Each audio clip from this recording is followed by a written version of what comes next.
Welcome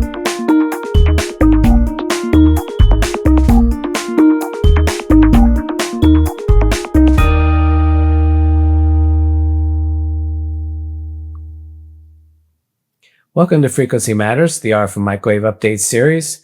I'm Pat Hindle, and I'm here with my co-host, Del Pearson.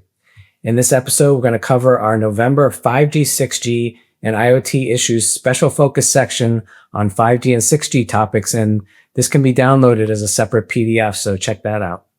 The lead story is RF modeling and simulation for 6G system design using digital twins, and it's written by Keysight Technologies.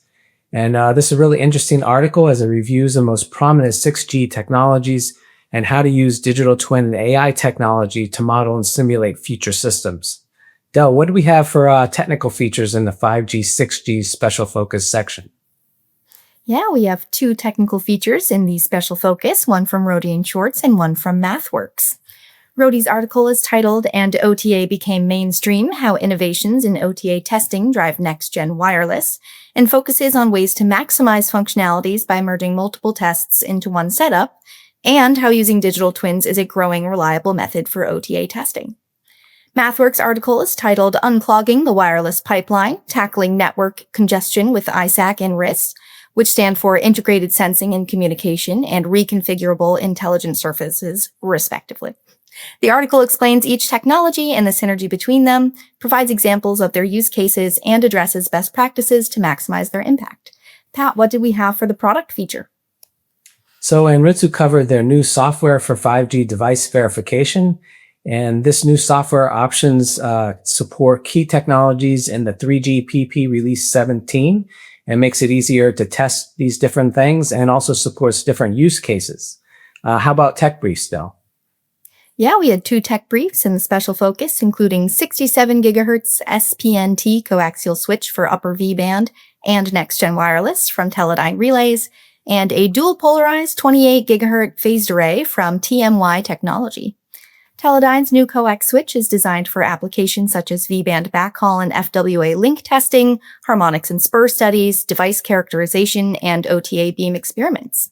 And TMY Technology's tech brief emphasizes their phased array use in FR2 MIMO prototyping, ORAN-compatible SDR testbeds, and 6G joint communications and sensing experiments. And Pat, I heard we had a special guest, so why don't you tell us about them? Yeah, we had a special guest join us today, Jericho Sabas, product manager at Micro-Coax, talk with me about EMI shielding materials. So let's take a look at a clip from that now. And so with all these performance demands, how are advances in materials science reshaping the way engineers approach the EMI shielding, and what kinds of new solutions are emerging as a result? Yeah, so typically EMI shielding, when you're talking about wire and cable, what you do is you add an extra layer of metal. That's how you protect, right? That's been the quick solution, like the hammer to every nail, as you could say. But if you're using just a metallic braid, for instance, which is your simplest, your most common solution, that adds a lot of weight relative to the size of the cable, so that subtracts flexibility. Honestly, it's not as good at EMI shielding because there are a lot of gaps. And if you're operating in a higher frequency range, those gaps are still allowing leakage of signals in there. There are other solutions that are made with lighter weight materials. For instance, Micro-Coax manufactures a braid material or a composite material called Aracon, which is Kevlar plated with metals such as silver and nickel, and we offer that product as a braid, or we offer it also as a fiber, depending on how you want to use it as a fiber. But for shielding purposes, you can apply it as a braid with savings in weight of up to 80% compared to equivalently sized copper braids, with much better coverage, so results in better EMI shielding as well. So that's just an example. There may be other technologies out there, but that's the one that we work with. So it was really interesting to learn about EMI shielding materials from Jericho at Micro-Coax. I hadn't thought too much about that lately. So turning to the news, NTT Docomo has announced that they've successfully conducted the first outdoor demonstration using real-time transceiver systems with AI-powered wireless technology for 6G mobile communications. And this demonstration was carried out in collaboration with NTT, Nokia Bell Labs, and SK Telecom. And the results confirmed that applying AI technology improved the communication speed by compensating for the signal degradation across all test environments. And the technology achieved a average throughput improvement of 18% with a maximum of 100% compared to conventional methods. So it was definitely an improvement.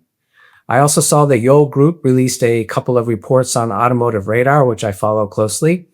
And they said in 2024, there were 166 million radar modules shipped, and that was up 8% year on year, despite the slower growth in earlier years. The radar integration continues to deepen across ADAS and autonomous driving platforms. And according to Yole Group, the 4D radar represented 40% of shipments in 2024, and this is rapidly becoming the baseline for all new designs. And meanwhile, the in-cabin radar is emerging to detect the status of occupants and monitor vital signs, and this is supported by 60 gigahertz and ultra-wideband technologies. Through mass adoption, waits kind of the finalized safety standards, so should be coming soon. And at the tier 1 level, global leaders still dominate the market, but their market shares are being eroded by some of the Chinese OEMs. And the automotive device radar market is worth $2.5 billion in 2024, according to Yole. And on the RF side, NXP leads the RF CMOS radar transceivers and is ramping up single-chip SoC platforms, while Infineon maintains strength in MCUs but faces a lot of pressure on the RFIC side. Texas Instruments is also gaining share with its CMOS radar SoCs, and that's been adopted globally, including in China. And then Caltera is a emerging new player in the Chinese market as a SoC supplier, and Bosch is preparing to ramp up its in-house SoC radar chipset. So a lot going on there. And you also have to keep an eye on RB and Mobileye, who are developing high-end imaging radar chipsets for autonomy. Del, what did you see in the news? Yeah, lots going on in the automotive sector. It's exciting. I saw that Keysight and Head Acoustics achieved a successful interoperability test for next-generation e-call systems. The test was conducted at Keysight's Center of Excellence in Germany and verified integration between their one-box RF test solution and Head Acoustics measurement environment. The systems enable validation of NG e-call functionality across 4G and 5G networks with viable fallbacks to 2G and 3G when needed. The goal is to validate speech quality and network connectivity in compliance with evolving e-call standards, e-call being emergency calling. I also saw that Telefonica, Nokia, and Polytechnic University of Valencia, or UPV, launched a pilot project for testing the 6 gig band in their jointly created 5G holographic laboratory. The pilot program results demonstrated that the 6 gigahertz band can provide similar coverage to the 3.5 gig band, a promising find for future wireless communications in Europe. And Pat, what do we have for upcoming events? Yeah, next up for events is the Association of Old Crows International Symposium and Convention, and that'll be in National Harbor, Maryland. And we hope to find out what's new in the area of electronic warfare, so it'll be interesting to check out everybody there. In relation to that, Rohde & Schwarz just announced that they expanded their portfolio of electromagnetic spectrum reconnaissance solutions to include space with its investment in Orbit. And this startup is setting new technological standards with an approach to satellite-based signal intelligence reconnaissance. And they use a distributed satellite network. A wide variety of signals can be possibly to be detected, identified, and located in near real time with their system. And this data is being processed directly on board on the satellite. So look forward to learning more about this. Del, how about you for events? Yeah, our 2026 editorial calendar and media kit are now available online. And please note that next year we're doing 5 RF and microwave half-day summits. So the topics for the summits include radar and electronic warfare, satellite and space, extreme RF applications, 5G, 6G and IoT, and AI in RF. Each summit will feature 30-minute technical sessions followed by an hour panel session with the presenters, and we hope that these will be a new online educational event for the future. I think that wraps up this episode. Our sponsors are RFMW and Micro-Coax. RFMW is a technical distributor of RF and microwave products and now power management. So when you start your next design, please consider their multiple product lines. Micro-Coax, a business unit of Amphenol Corporation, is a pioneering brand of innovative RF and microwave interconnect assemblies, cables, and connector designs. Remember, as a member of the industry, a subscription to Microwave Journal is free, so visit our site and subscribe today if you're not already a reader. Please give us a like and subscribe to our channels, and thank you for watching. Please join us next time for Frequency Matters.